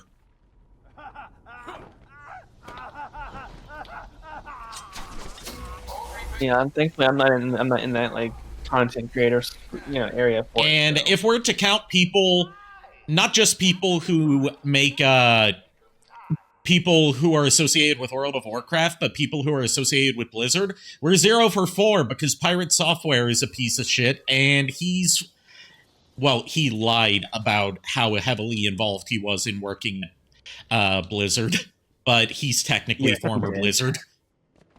He acted like he was a Blizzard developer when it turns out he was just in QA. Yeah. Easy, isn't it? Well, we'll see. We'll see. So basically, he was just in the room when they made these games. Not even in the room. He was the one that tested for bugs, which anyone can be in QA. They had, like, I could be in QA and then say that, like, I live close enough that I could be a QA tester for Epic, for, like, Unreal Engine or Fortnite builds, and claim that I worked for Epic. I would be lying when I said it, but it would make it sound more impressive. That's fair. Taped interview 39. It's like, you don't have to be a developer to be in QA. He was in QA and claiming he was a developer. So what's going on? My radio went dead. Yeah. You brought Joker in. Now, he is technically a developer because he's worked on games. It's just that the games that he crowdfunded and developed, he then left to die without any crucial updates, and then moved on to other crowdfunded games that he left to die. And of course, development. Yeah, and his whole thing about, like, being against the Stop Killing Games movement and lying about its intentions so it wouldn't get off the ground, and led to it basically falling on its face due to him doing public call-outs against it and sicking his following on it, was because he was afraid that it would lead to live service games not being allowed anymore when he was working on a live service game.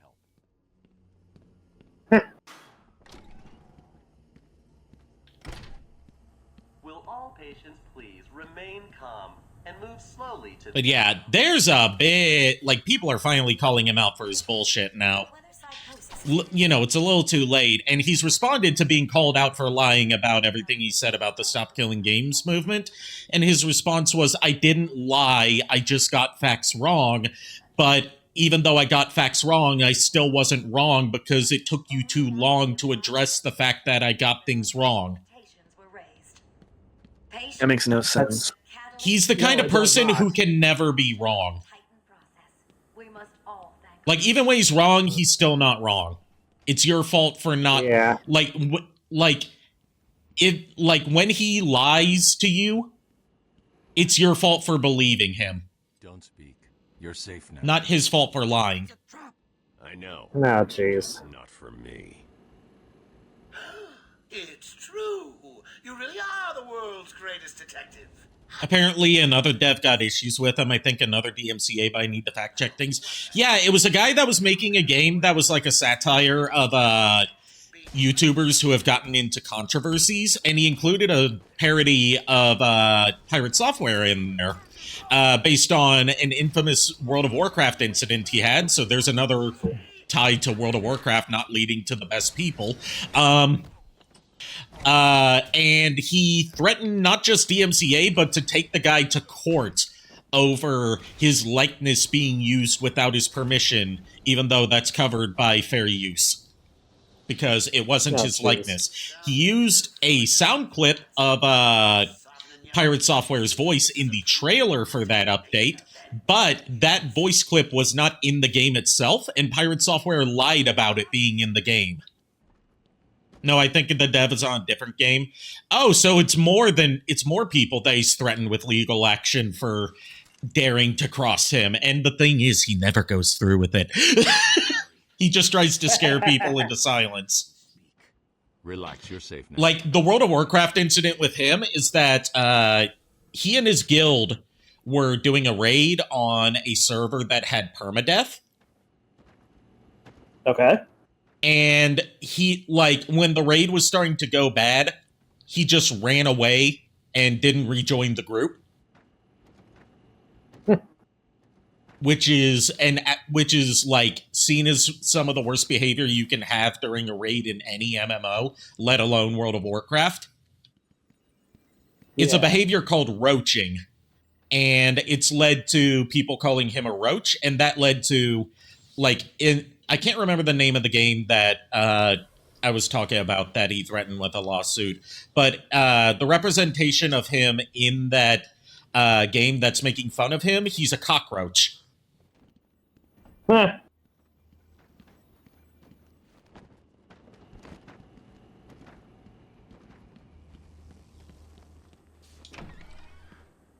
But yeah, he's pissed off every developer that he's come into contact with, apparently, from what I've heard. And he's, like, he got big through YouTube Shorts because, you know, the Shorts algorithm really boosts you no matter what your content is, which is why I need to start making more shorts. But, like, he's been involved in controversies for years now, apparently, and gotten kicked out of years worth of different communities and just moved on to new communities after getting kicked out of previous ones. Like, he's no longer welcome in the World of Warcraft community, for example. Because everyone knows that he'll just, you know, roach on you when the going gets tough during a particularly hard raid. Yep. Okay, now another dev. It might have been someone bringing up the older video, and yeah, check the news section. God, there's a lot. Yeah. Yeah, this all happened in the past week. Like, the reason there's a lot of news about him right now is because the guy that started the Stop Killing Games movement, Accursed Farms, announced that basically the movement's over because it failed due to Pirate Software's interference, but he's still trying to do one last push to get something at least brought up before Parliament in the EU. So, like, it has to, like, sort of like a petition, but only for EU residents. That makes it so, like, you know, petitions in America are worthless. But the way this kind of petition works in the EU is if it gets 1 million signatures, which is what they're aiming for, then legally it has to be brought up and investigated and debated on the EU floor. So what petitions in America should be like.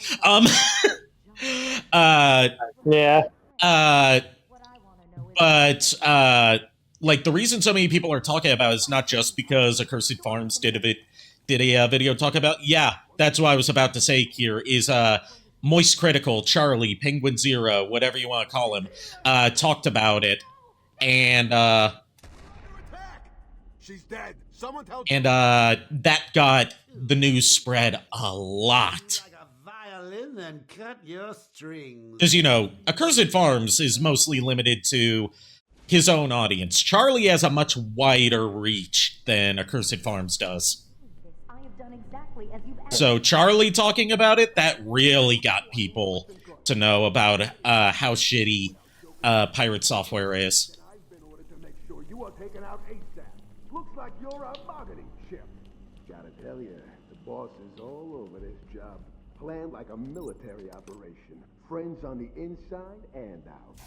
I am quite aware that this job, as you call it. No, please, no!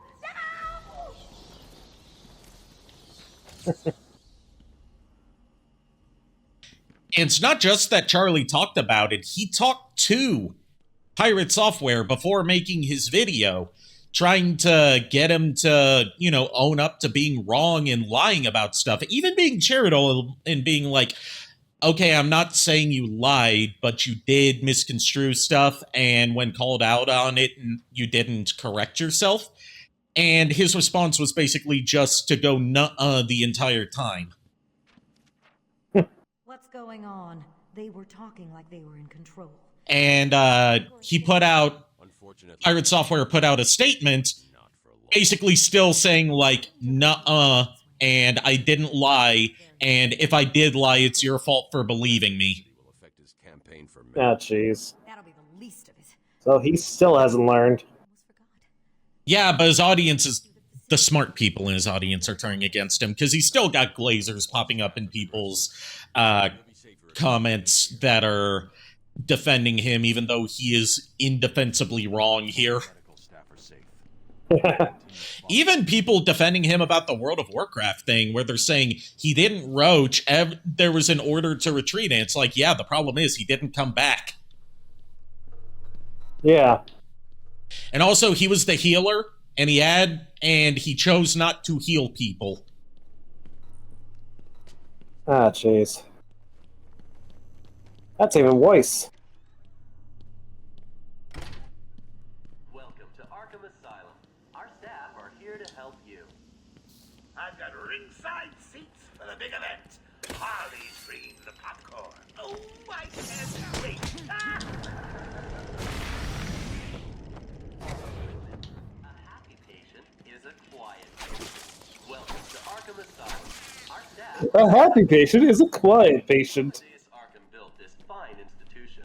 I have a lot of things I could say about the over-the-intercom announcements of Arkham Asylum, but that would be delving a little bit too much into personal territory for me.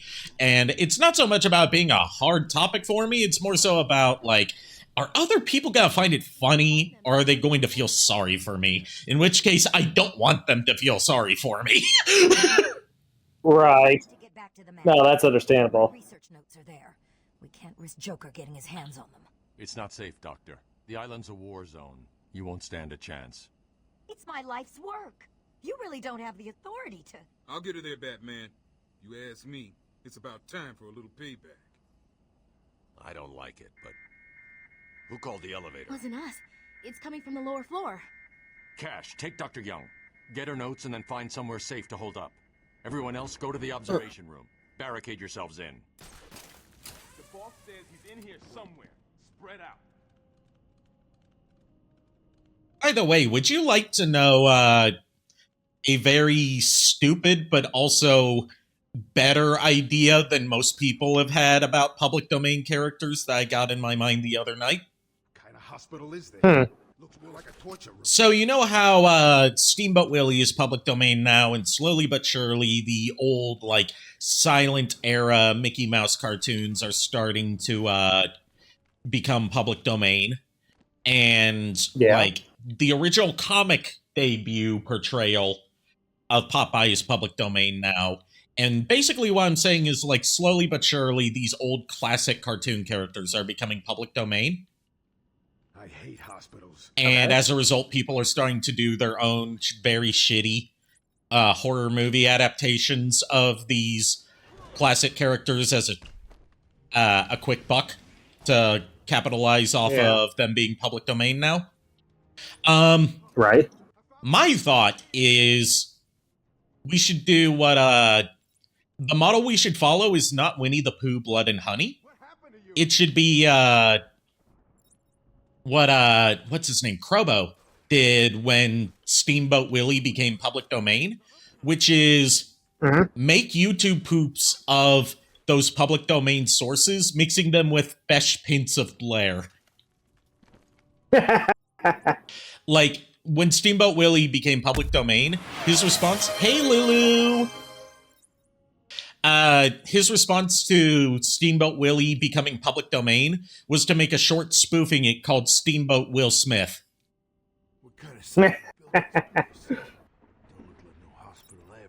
And I'm like, more people should do this. Like, if Crobo's... I can't expect Crobo to do it for everyone that becomes public domain, but just more in the style of that instead of more, shitty, horror movies.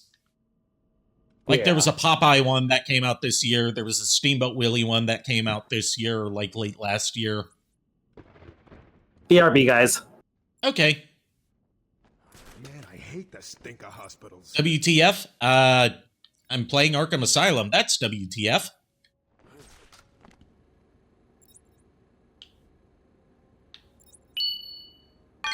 WTF, what did I walk into?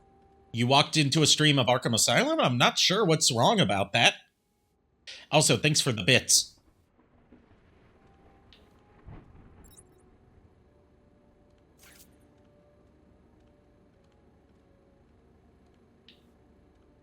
If the WTF was about the discussion of my conversation, you know that I get into random tangents during streams like this. You should know that.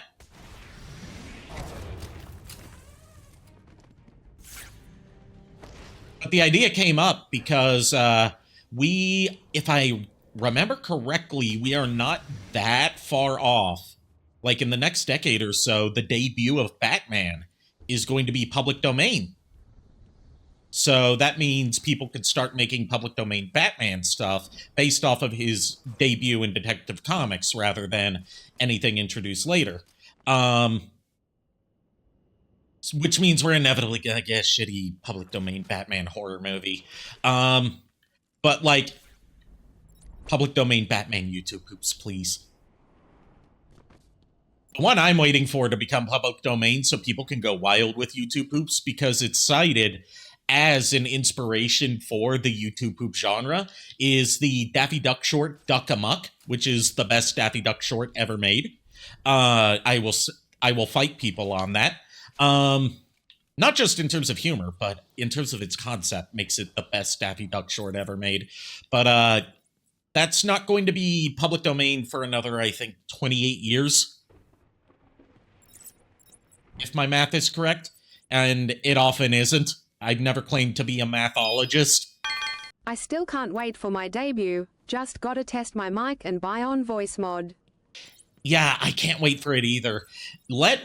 As soon as your model is finished, like finished being drawn and rigged, show me. I don't care what I'm doing. Call me. If I'm in the middle of a stream, I will stop the stream to check it out because this is big. This is something I've been waiting years for. To see one of my best friends become a VTuber.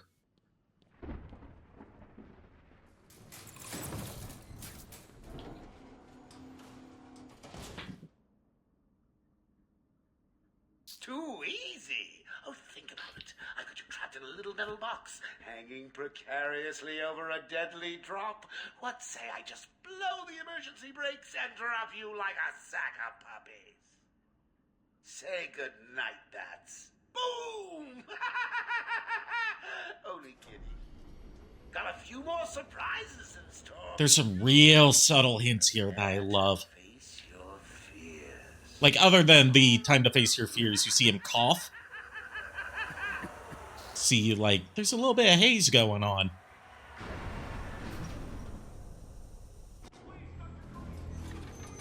There is no crane. Only Hydrate, you bastard! Hydrate! Okay, I'll hydrate. I'll lubricate my throat for you, Lulu.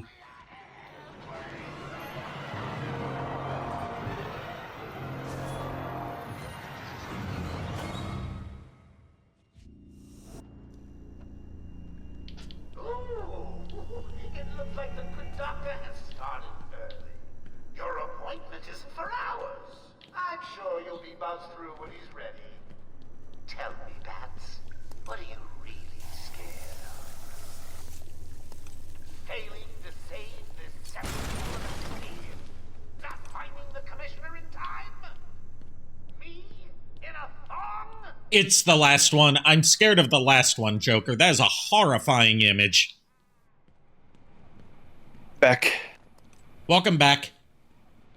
So I had to get some drinks and get some toast and see Barry. Okay. How's Barry? He's being crazy for food. But he's good. So, your typical orange tabby. Got it.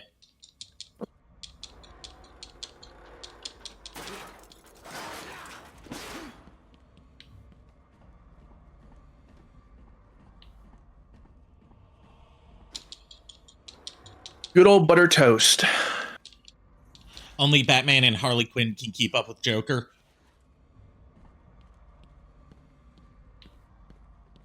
I don't have a response for that.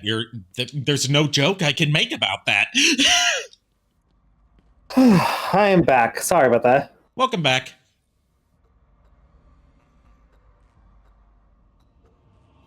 I'm sorry, Jim.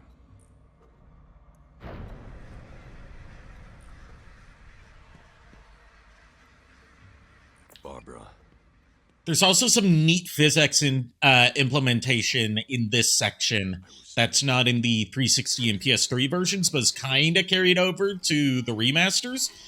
The tiles that fall off the walls fall off in more like realistic patterns instead of pre-programmed.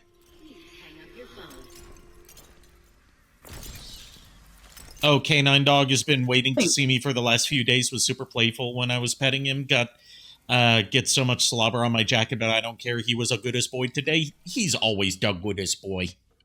All dogs are good boys except for the ones who are good girls. Yeah.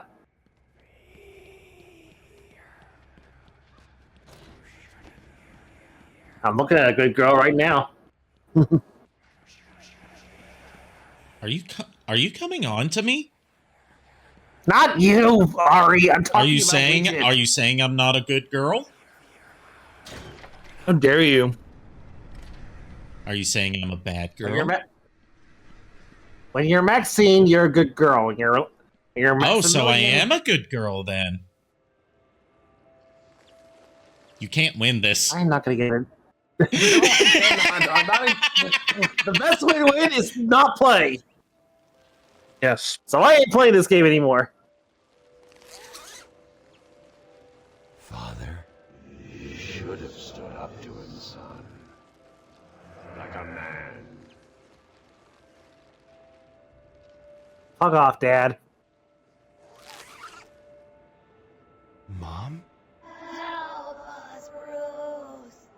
Don't let us die. We're a couple decades late for that, but okay. If you ask nicely. Yeah.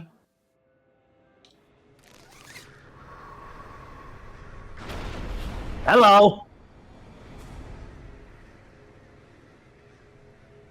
Yeah, it's funny. I do like some of the design aspects from Arkham. What was it? Arkham Knight. That's what I was thinking of. For Scarecrow. I do like the mask has basically become part of his face now. Yeah. It seems. There's like lore behind it, but I just want to throw this out there before I lose my train of thought and before you continue yours. I love, like, yes, there's a cutscene to mask the transition, but like the camera starts off focused here, and then you turn around, you're like, okay, what do I do here? Oh, fuck. It's amazing the first time you see it. Yeah. But yes, you were saying. There are some aspects of the Arkham Knight Scarecrow I like, others I don't. For one thing, I don't like how he's swapped out. I'm more of a fan of the of that gauntlet where he's able to like just, you know, he can easily just poke you and he can inject you with the fear toxin. Yeah, I also like that, you know, as a horror movie buff, I like that they very clearly took some design inspiration from Freddy Krueger. Yeah, definitely. I don't really care for like how he quote unquote upgraded the injection system, where it's like now all he has to do is just make a fist and the thing will just like pop out like adamantium claws from Wolverine, basically. I just feel like I feel like there's a lot of room for like just keeping that particular gauntlet for the fear toxin, but changing everything else. Yeah, I have mixed opinions on everything about Scarecrow and Arkham Knight, but I'll save a lot of those for when I get to Arkham Knight. Yeah. Also, the rubble here. Physics are physics objects, so the rubble, you know, can be interacted with. Like it bounces off of you.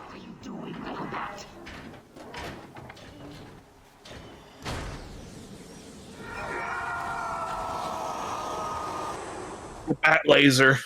It took me way too long, as in this year, to figure out, oh, he's not just shining spotlights, it's the bat signal. Yeah. Seriously? Yeah. Yeah, it's the bat signal. You didn't notice?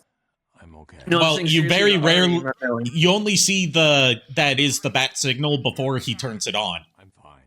Had a little run-in with Scarecrow, slowed me. And most of the time I wasn't paying attention to the fact that it is the bat signal. You see the Batman logo on the glass of the spotlight.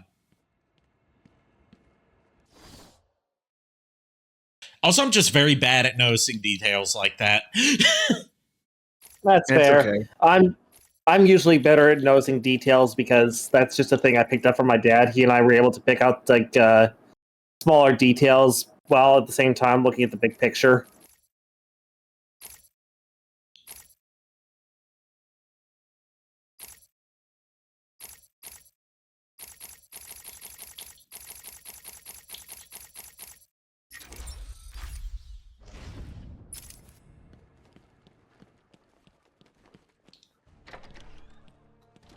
Oh, wait, there's a riddle in there I need to solve. What silent killer of the oceans can be found in a tiny jar? A great white shark.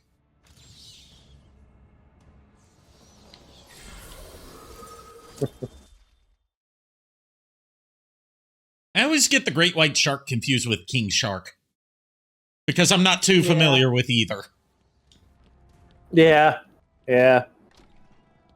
I mean, king shark is a shark. Well, I know that king shark is a shark. It's just I forget about the great white shark even existing because I've never seen him in anything. He doesn't even appear in the Arkham series outside of that. Yeah, no, I know. It's just when I said king shark is a shark, that's a bit from the Suicide Squad, yeah. Yeah. Just roll with it, Bats. It gets easier once you get in. It really does.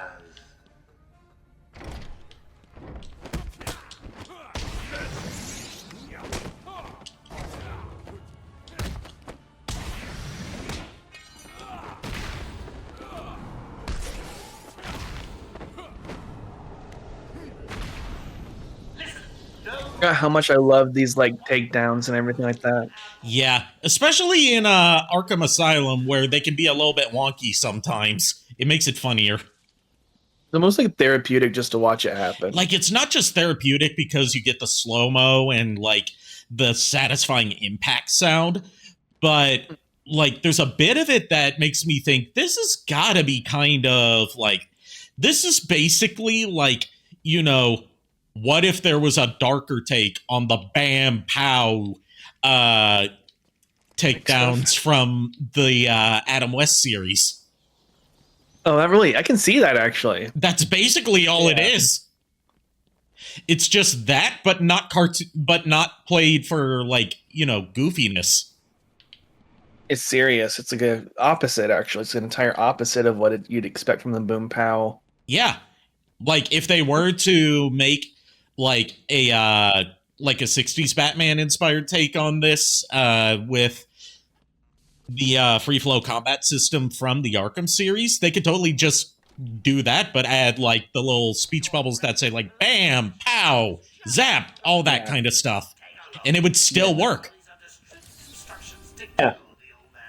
And they would have to add the musicals, like the horn stings for each one as well. Yeah.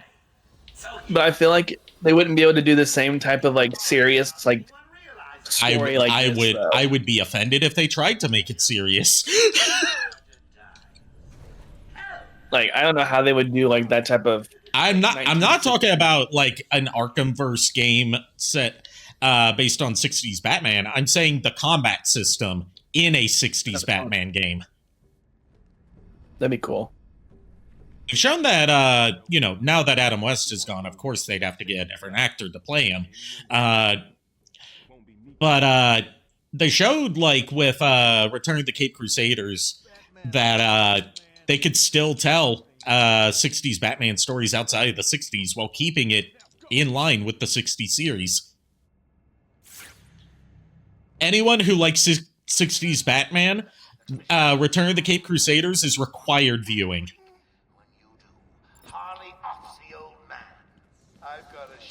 I say this as someone who's never seen it, but still enjoyed. I've never seen 60s Batman, but I have seen Return of the Caped Crusaders, and it was amazing. Yeah, you and I are opposites on that one, Ari, because I've seen the '60s Batman series, but I've never seen Return of the Caped Crusader. It's worth it. It's a grand reunion of as many of the '60s Batman cast as they could. By that I mean Adam West, Burt Ward, and Julie Newmar. It's gonna be so cool, old man. Just wait and see. Keep your trap shut. You won't get away with this.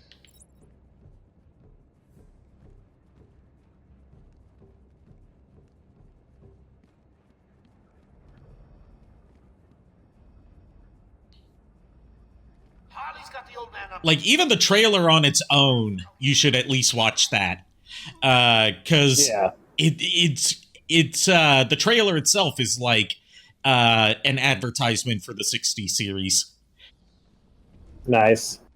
And the trailer ends on one of my favorite lines in Return of the Caped Crusaders, from what I can remember. I have to watch it again because I've only seen it the one time. And that's like it's like they need to chase after the villain across the street, but it's like wait, Robin, we can't just run across the street. That jaywalking is a crime. And then Robin's like, holy misdemeanor, Batman, you're right. Quick, Robin, to the crosswalk. Oh, jeez. Remember, even smell that in Titan, Harley. You took longer than I thought. He's out of control. He's trying to... And you'll be happy to hear that even in her older years, Julie Newmar could still play... I say could, I don't know if she's still alive or not, but she can still play a very good sounding Catwoman.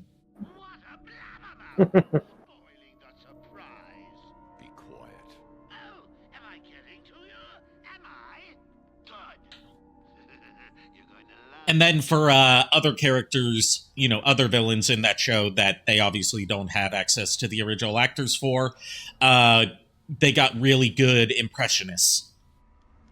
Nice. They even and they did some deep cuts in terms of villain representation. Even as far as like blink and you'll miss it cameos, you'll see villains like King Tut. Remind me, is Return of the Caped Crusader, is that the one? It's an animated film. Yeah, it's an animated movie. Correct? It came out in the 2010s. Yeah, I thought so. I just trying to remember because is that the one where you know, fuckface himself?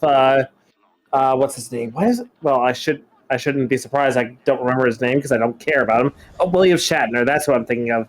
Who played Two-Face? No, that is the sequel to it. Ah, okay.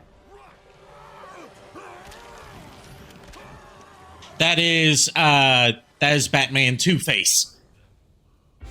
Oh, okay. Return of the Caped Crusaders is just more so a big celebration of the 60s Batman series. Two-Face still does have the distinction of being the last time that Adam West played Batman. Okay. Return of the Caped Crusaders was his return to playing Batman outside of, like, Batman parodies. I see. Okay.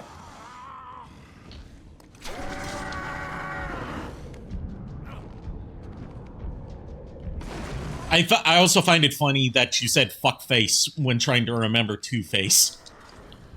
Yeah. Well, I really do not like Shatner. A lot of people don't like Shatner. You're not alone in that. Yeah.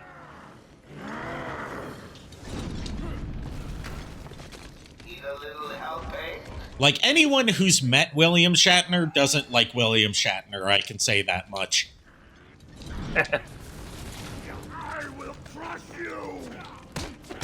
Have you ever had the dishonor of meeting him, Ari? Oh, fuck no, and I'm glad I haven't.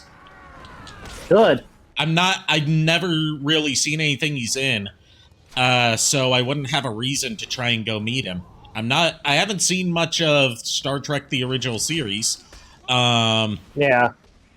And, like, to give you an idea, of like how little of William Shatner's work I've seen versus, you know, how iconic his roles are. You want to know the most the most consistent role he's played that I've seen the most of out of everything he's been in? What's that?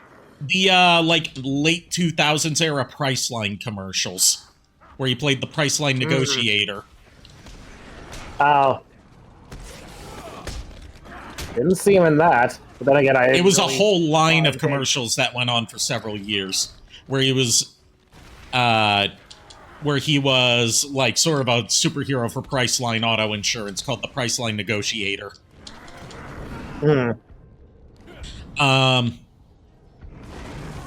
And like part of me, like at the very least, if I did meet him, I would, knowing how much of an unlikable asshole he is, I would meet him just to like go up there and he would expect, you know, Star Trek fan or something like that. I'd be like, I loved your work as the Priceline Negotiator, because that's all I've seen of you.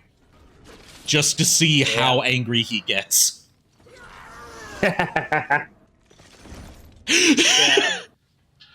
Yeah. Like, Furret apparently, I don't mean to get into, like, discourse about Furret, but, like, he and I vehemently disagree on my reasons for not liking Shatner. Yeah. I'm like, dude, I am entitled to hate the man just as much as you're entitled to like him. I don't care if you like him or not. I don't like him. Let's just leave it at that. Where's Quinn? Gone. Must have gotten loose while Bane was throwing you around. We're going to end things after this cutscene's over because my headphone battery is almost dead, and I'm currently using the one available USB-C charging cable to power my controller, so oops. Oops. And also, we've been going for a little over 2 hours, nearly 2 hours, 20 minutes. So that makes for a good stream session. Yeah. Don't want to go for too long. Yeah. Especially since I'm only going to be able to do max 2 streams this coming week. Because I have a lot of stuff this coming week, including me going to the beach for a week on Saturday. So there will not be any weekend streams. Yeah. Oh, I'm being spammed again. What does it mean? It's Spanish for witch.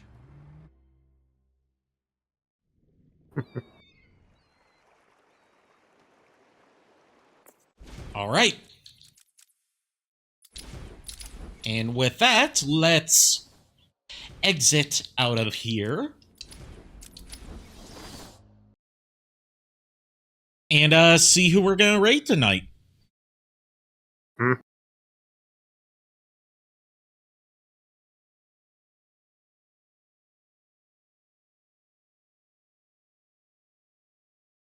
We're going to raid Cloud Sato. They're still going. Nice. Yeah.